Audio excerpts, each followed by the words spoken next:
Jumpa lagi Scan bersama Bung Firdaus Ilyas. Iya, berjumpa lagi kita, Bung Meldi Ren, Pak. KPU tidak ada habisnya, Bung Firdaus ya.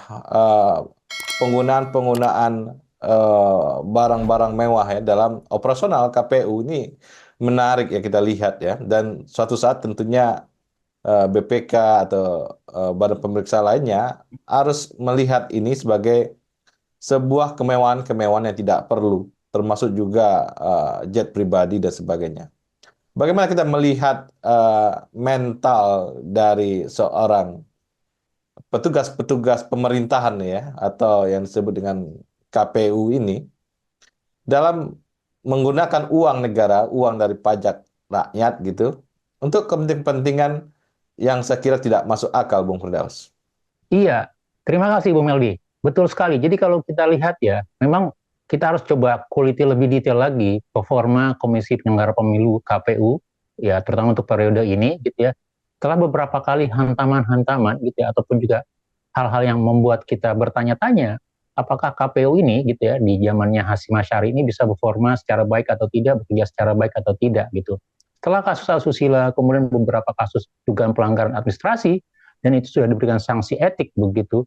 Dan kemudian kita juga publik juga bertanya-tanya, apakah dengan uang negara yang puluhan triliun gitu ya untuk 2023-2024 itu paling besar memang anggarannya untuk KPU, itu bisa digunakan secara efektif, efisien dan bertanggung jawab begitu. Nah, salah satu isu yang menarik gitu ya, itu juga kemarin banyak muncul di podcast, itu entah itu Ferry Amsari atau Pak siapa namanya Pak Mahfud MD juga sempat menyinggung ya, ada fasilitas-fasilitas mewah yang diterima oleh anggota KPU pusat begitu, termasuk juga mungkin untuk KPU daerah, terutama provinsi gitu. Nah, kalau kita mau coba lihat misalnya, ada beberapa item yang kita lihat menjadi pertanyaan publik, mulai dari sewa pesawat gitu ya, kemudian juga pengadaan-pengadaan mobil kendaraan operasional untuk pimpinan, kendaraan mewah begitu. Nah, pertanyaan kita, apakah dari fasilitas-fasilitas ini memang sudah digunakan secara baik, secara transparan, akuntabel, secara efektif, efisien gitu ya, sesuai dengan standar biaya atau standar pelayanan public service gitu ya, untuk penyelenggara negara atau pejabat publik gitu, dan tidak menimbulkan inefisiensi atau sesuatu yang berlebihan begitu. Nah, satu clue yang menarik yang kemarin juga disampaikan juga sebenarnya ini juga sudah dibantah oleh PLT Ketua KPU gitu ya, bahwa mereka juga dibekali beberapa kendaraan dinas gitu.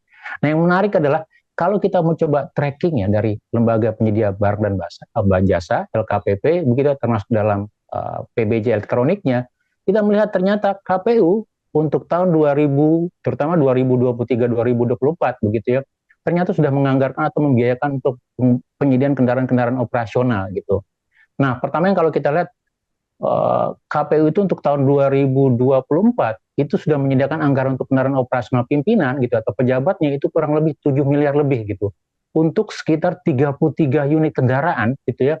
Mulai dari Alphard, kemudian Hyundai Palisade gitu ya, Fortuner, kemudian Pajero gitu yang jumlahnya ya 30 lebih begitu ya. Yang nilai sewanya per tahun itu lebih dari 7 miliar Bu Meli begitu. Menurut saya ini cukup cukup menarik untuk dilihat ya karena jumlah anggota komisioner KPU itu hanya 7 orang begitu, termasuk juga pejabat eselon satunya. Apakah memang dibutuhkan 33 kendaraan mewah untuk tahun 2024 misalnya? Nah, kalau kita coba track lagi ke belakang, ternyata pada tahun 2023 sebelumnya, setahun sebelumnya itu juga sama. Lebih dari 7 miliar untuk sewa kendaraan operasional pimpinan, gitu ya. Mulai dari Alphard, sama juga Palisade, Hyundai Palisade, Fortuner, dan Pajero, begitu. Jadi kurang lebih untuk 2 tahun 2023-2024 itu 14 miliar lebih untuk sewa kendaraan pimpinan di KPU pusat saja, begitu. Nah, yang kedua yang menarik adalah kalau kita ternyata lihat dari sewa pesawat ya, ternyata KPU itu menganggarkan kurang lebih ini untuk tahun 2024 di awal bulan Januari dan bulan Maret ya gitu, itu hampir 67 miliar untuk sewa pesawat. Mulai dari pesawat Legacy 600, seri 600 dan juga Legacy 650 gitu ya. Dan terakhir itu untuk sewa untuk penyelenggaraan pemilihan ulang gitu ya untuk apa namanya PPLN Malaysia atau Kuala Lumpur Bu Meldi gitu 67 miliar begitu.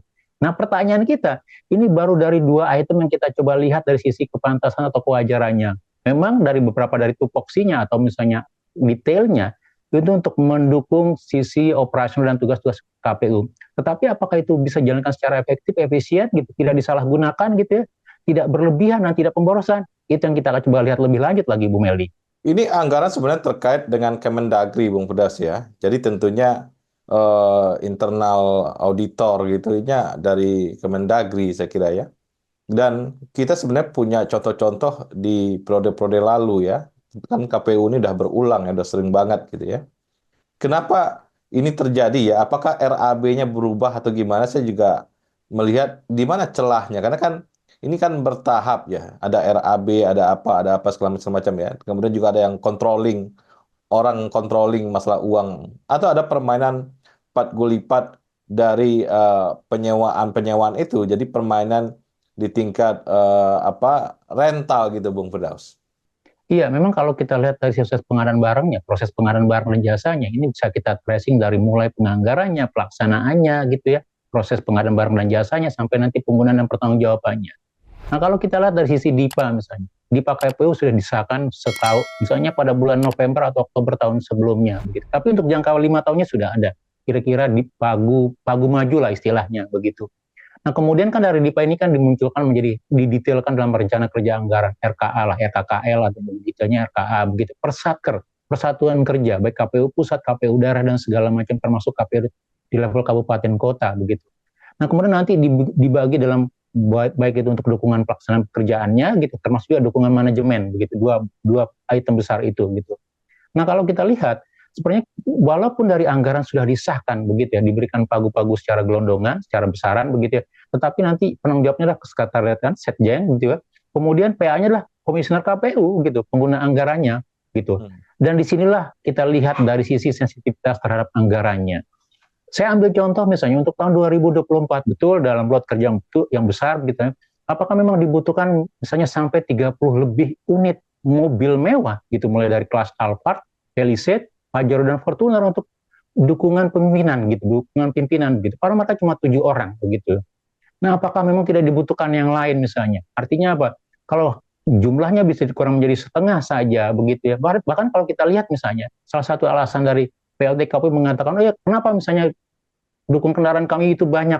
Ya karena misalnya yang sebelumnya itu kendaraan bekas. Loh, kalau kita lihat yang disewa terakhir itu tahun 2022, Bu Medi. Buatan tahun 2022. Artinya apa? Sangat-sangat baru kendaraannya. Walaupun memang tidak seperti Palisade yang baru ya, begitu ya. Tapi yang lain misalnya itu relatif baru, hanya umurnya setahun begitu. Artinya apa?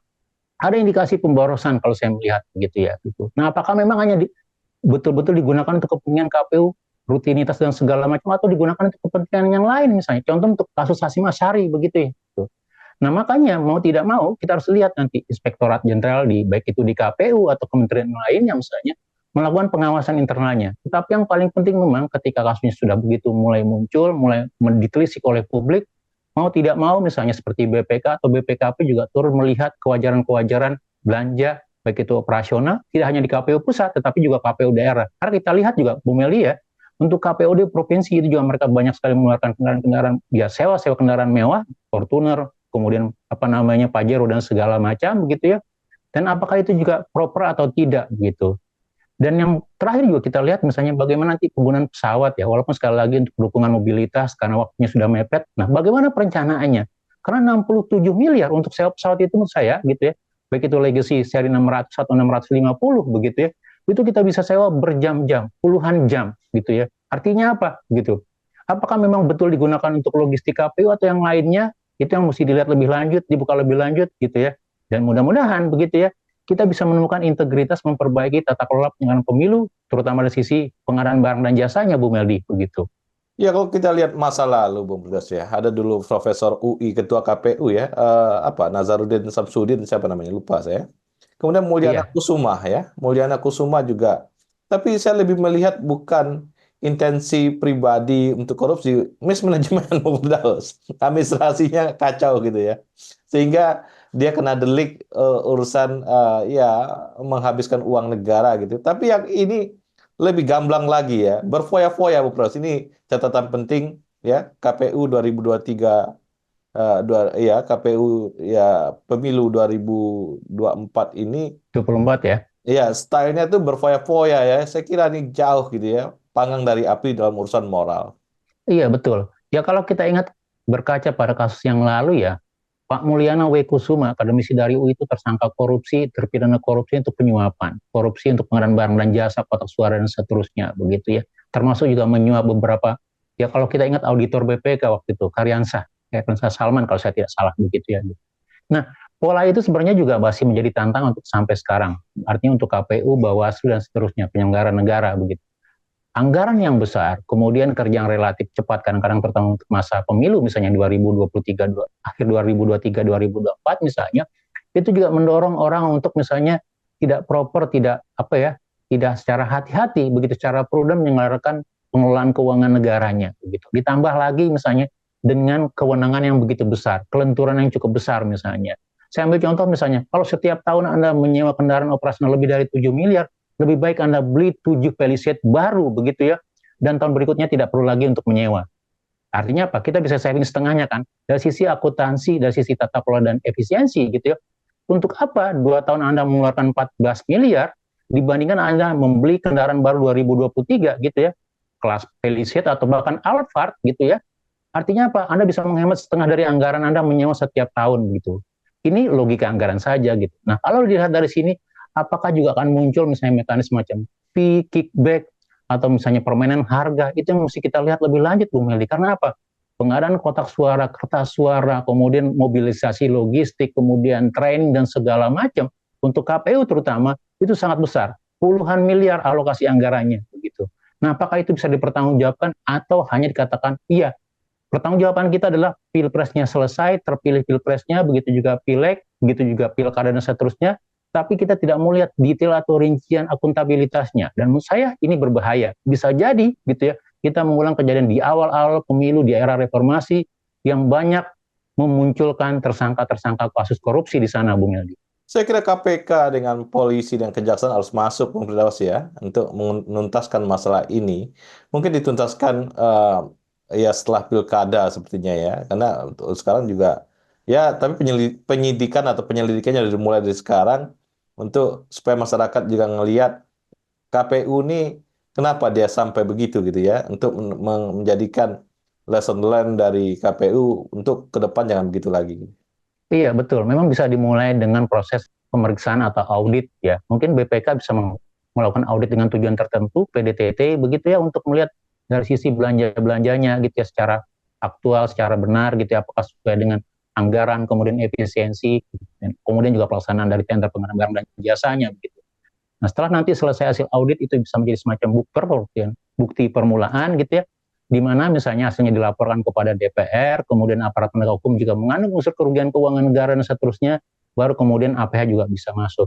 Tetapi yang paling menarik adalah, ya kita juga mendorong publik atau masyarakat juga mulai melihat, menelisik dan melaporkan, melihat kira-kira tidak hanya untuk KPU, tapi juga yang lain misalnya, adakah indikasi-indikasi penyimpangan, penyelewengan keuangan negara dalam pengadaan barang dan jasa, ketidakefektifan, ketidakefisienan, penghamburan keuangan negara dan seterusnya, sehingga keuangan negara ini bisa kita selamatkan. Karena sekali lagi tantangannya adalah pemerintahan ke depan mengalami kesulitan uang untuk program-program populisnya, Bung Meldi. Salah satu uang itu sulit karena apa?